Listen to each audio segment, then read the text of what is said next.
Have you ever wondered why some people don't seem to care about being surrounded by friends? While the modern world screams for attention, for likes, followers, and visibility, there are those who quietly walk in the opposite direction. They don't chase crowded schedules or endless social gatherings. They prefer silence over noise, solitude over superficial connection. And yet, they are perfectly fine. We live in a society obsessed with numbers, followers, likes, contacts. Quantity has become the new measure of worth. If you have fewer friends, the world assumes there's something wrong with you. They say it's a sign of failure, loneliness, or social weakness. But what if it's the opposite? What if having few friends is not a sign of weakness, but of strength? What if it's a sign of emotional freedom, maybe even maturity? In this series, we're going to explore that idea deeply through psychology, philosophy, and real-life experiences to understand why some people have few friends and why that can be one of the most conscious choices a person can make. Before we dive in, take a moment to think about yourself. Are you the kind of person who has many friends? Or do you prefer a small circle, just a few good ones who really get you? If this message resonates, share it with that quiet friend who never quite fits in with the crowd. Maybe, just maybe, they'll finally feel understood. To be misunderstood has never been a reason to stay silent. Albert Camus, in The Myth of Sisyphus, once said that the absurdity of life is what makes it worth reflecting upon. His words lead us straight into today's theme, the beauty of conscious solitude. In the modern world, being misunderstood is almost inevitable for anyone who chooses to live with depth. Having few friends in this context isn't an accident. It's often an act of silent resistance. To understand this better, let's look through the lens of psychology. Carl Jung, one of the great minds of depth psychology, described something he called individuation, the process of becoming truly yourself. And according to him, this path demands three things: distance, introspection, and silence. Jung believed that loneliness doesn't come from the absence of people.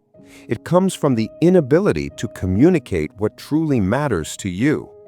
In other words, real loneliness isn't about being alone. It's about being unheard. So when someone prefers to have few friends, it's not because they're running away from people. They're often running away from emptiness, from meaningless conversations, fake smiles, and shallow connections. While the world rushes to collect quick relationships, those who value depth move slowly, seeking authentic bonds that actually mean something. Introversion is often confused with shyness, but it's not the same. An introvert isn't afraid of people, they simply experience the world differently. They recharge their energy not from crowds, but from their inner world. They crave quality, not quantity. For them, one deep, honest conversation can be worth more than 50 empty ones. This isn't arrogance or rejection. It's simply how they process emotions and thoughts, more carefully, more selectively. In their world, silence is not awkward, it's sacred. There's also a fascinating psychological pattern that researchers have noticed. People with higher intellectual or creative capacity often maintain smaller social circles. Why? Because constant socializing can feel like noise, a distraction from reflection and mental work. The mind that thrives on imagination, analysis, or philosophy needs quiet, space, and stillness to breathe. But not everything comes from temperament. Life experience plays its role too.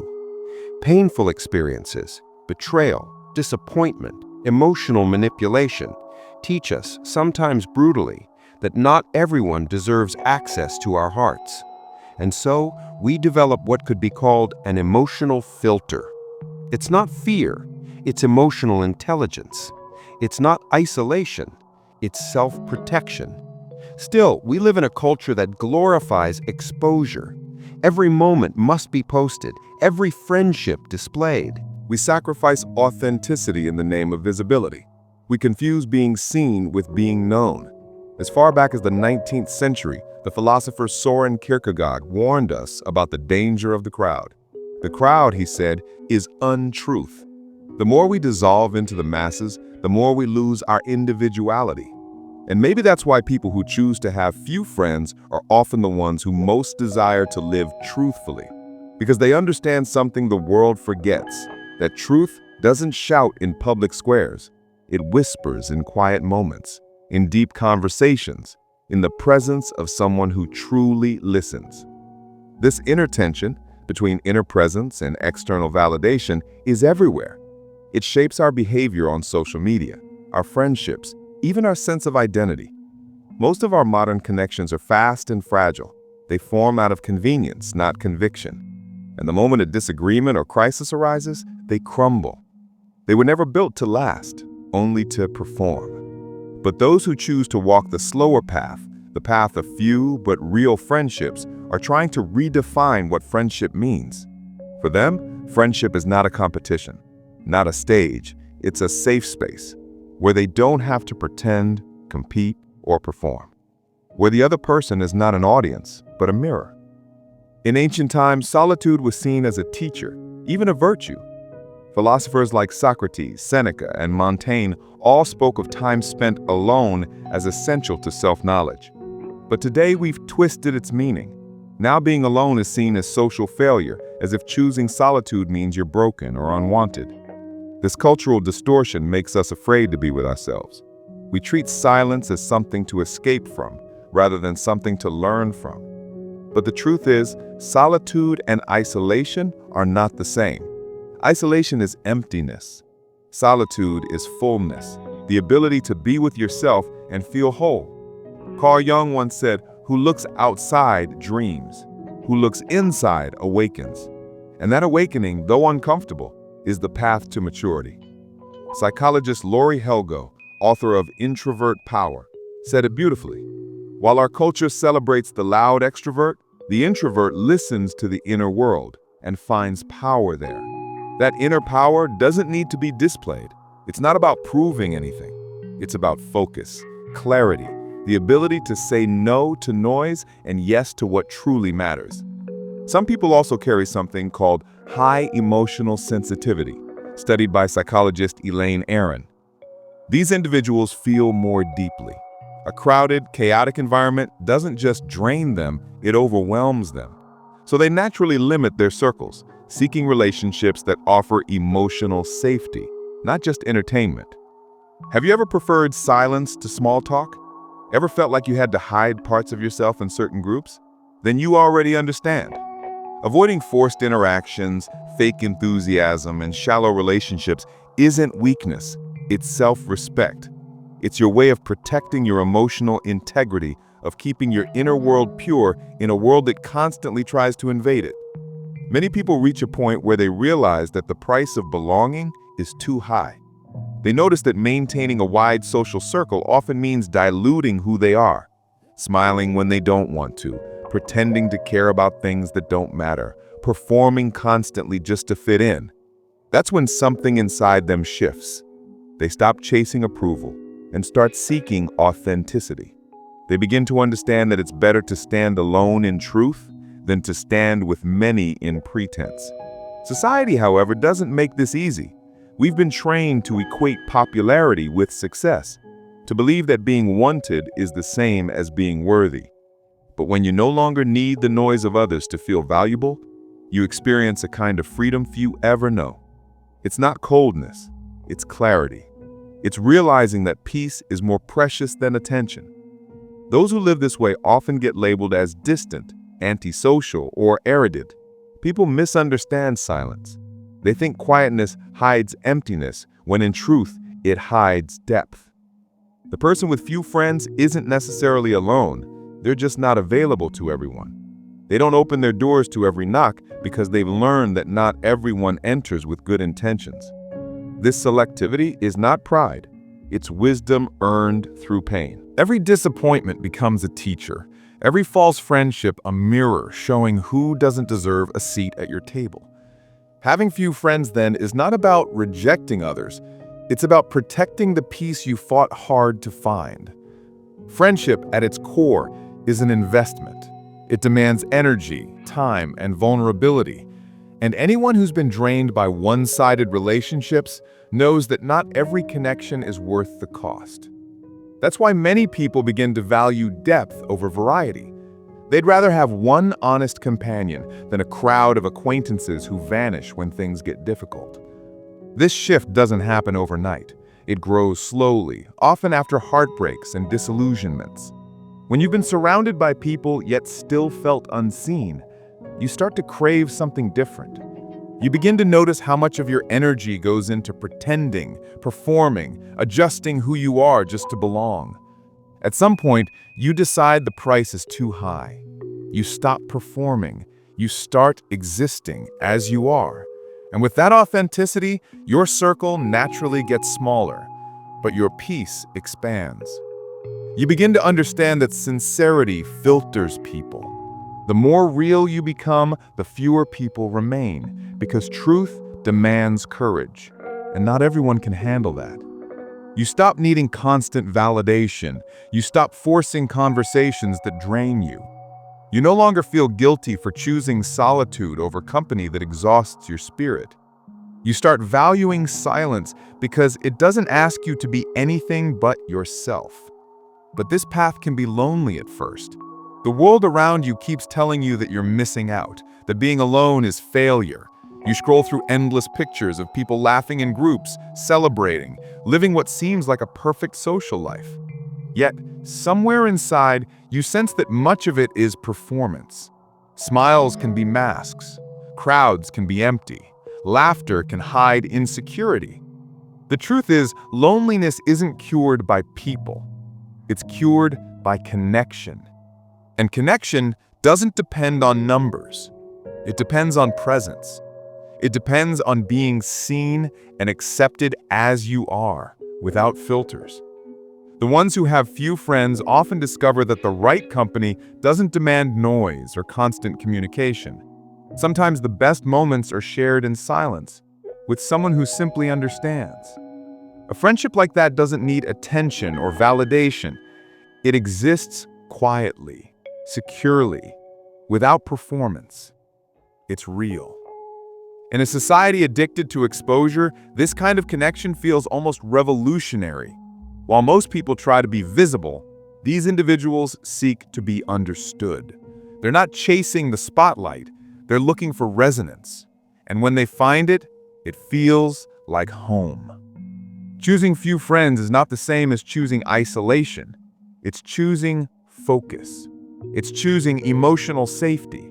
It's saying, I value my energy too much to waste it. You begin to measure your relationships not by how often you talk, but by how deeply you connect. You realize that real bonds don't demand constant interaction. They thrive in mutual respect and quiet understanding. Solitude, in this sense, becomes a form of power. It teaches you that your worth isn't dependent on who surrounds you. It comes from within. When you no longer fear being alone, you stop settling for half-hearted relationships. You start trusting your own company. You learn to listen to your thoughts, to find comfort in silence. You begin to enjoy your own presence, and that changes everything. The people who stay in your life after this transformation are usually the ones who deserve to be there. They don't drain you, they nourish you. They don't compete with your peace, they fit into it. You can sit together in silence and still feel connected. You can talk about your fears without being judged. You can be your unfiltered self and still feel accepted. That is real friendship. But to reach that level, you first have to let go of the illusion that being surrounded by people means being loved. You have to understand that sometimes the loudest lives are the emptiest. It takes courage to walk away from superficial circles. It takes strength to say, this isn't for me. But once you do, something beautiful happens. You begin to attract people who value truth the way you do. And even if it's just one or two, it's enough. Because real connection doesn't multiply, it deepens. So when someone asks, why do you have so few friends? The real answer might be this: because I finally stopped confusing attention with affection. I stopped mistaking noise for warmth. The fewer people you surround yourself with, the clearer your energy becomes. You stop performing and start existing. You realize that your peace is sacred, and not everyone deserves access to it. Many people eventually realize that the biggest danger isn't being alone, it's being surrounded by the wrong people. When you spend time with those who drain your energy or make you question your worth, you start to lose touch with yourself. You bend, you compromise, you wear masks just to maintain peace. But peace that depends on pretending isn't peace at all. It's quiet suffering. The moment you understand this, solitude starts to feel like healing instead of punishment. Having few friends doesn't mean closing yourself off from the world. It means opening yourself only to what is real. It's not a wall, it's a filter. You stop chasing everyone's approval and begin listening to your own truth. You start noticing how many of your old relationships were built on convenience instead of connection. Maybe you stayed because it was comfortable, or because you feared judgment, or because you believed that being alone was worse than being misunderstood. But the truth is, being misunderstood in solitude is still better than being surrounded and unseen. You begin to look at your friendships differently. You ask yourself, who really understands me? Who listens without judgment? Who stays when things get difficult? The answers are usually fewer than you expected, and that's okay. Real friendship isn't about numbers, it's about presence. It's about having someone who doesn't need you to be perfect to stand beside you. It's about being able to sit in silence and still feel safe. These are the people you keep. The rest you release, with gratitude and without guilt. Because the moment you stop forcing connections, you make space for authenticity. It's not easy to walk away from the familiar, even when it hurts. Society keeps telling you that being alone means something is wrong. But deep down, you know that pretending is far more painful. There's a moment when you stop caring about appearances. You stop checking how others perceive your life, your choices, your circle. You realize that none of it matters. The only validation that truly counts is your own peace of mind. You learn to enjoy your own company in ways you never imagined. The silence that once felt heavy begins to feel like a sanctuary. You fill it with music, with reflection, with creativity, with calm. You begin to rediscover who you are when you're not performing for anyone. And slowly, you start to attract people who recognize that authenticity. They're drawn not to your popularity, but to your presence. They respect your boundaries, they mirror your calm. They understand that closeness isn't measured by how often you talk, but how honestly you can be yourselves together. This transformation changes how you approach connection. You become slower to open up, but quicker to see through pretense. You start valuing time spent in meaningful silence over endless chatter. You no longer seek people who fill the room, you seek those who fill your soul. In a world obsessed with exposure, choosing privacy becomes a radical act. You begin to see that not everything valuable needs to be shared, and not everyone deserves access to your story. You realize that your peace grows in quiet places, in the stillness of early mornings, in the comfort of your own thoughts, in the gentle company of someone who truly gets you. From the outside, it may look like withdrawal. People may think you've become distant or strange, but on the inside, you feel more alive than ever. You're not withdrawing, you're refining. You're no longer scattering your energy, you're protecting it. You're learning that solitude isn't emptiness, it's space for truth to breathe. There's a deep sense of maturity that comes when you stop chasing company out of fear. You no longer need to prove that you're likable or social. You realize that you don't need to be understood by everyone, only by the right ones. The fewer people in your circle, the clearer your sense of self becomes. You stop absorbing the chaos of others. You stop losing yourself and trying to please. And that clarity changes everything. You become more focused, more creative, more grounded. Your emotions stabilize. You make decisions that align with your truth instead of popular opinion. You stop fearing silence and start listening to it. Because silence has answers that noise can never offer. You begin to see how much of modern friendship is based on habit rather than heart. Many people stay in circles that no longer serve them simply because it's easier than starting fresh. But you start to realize that real connection can't be forced. It must be mutual, honest, and alive.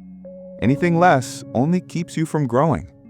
When you stop trying to fit in, you finally find where you belong.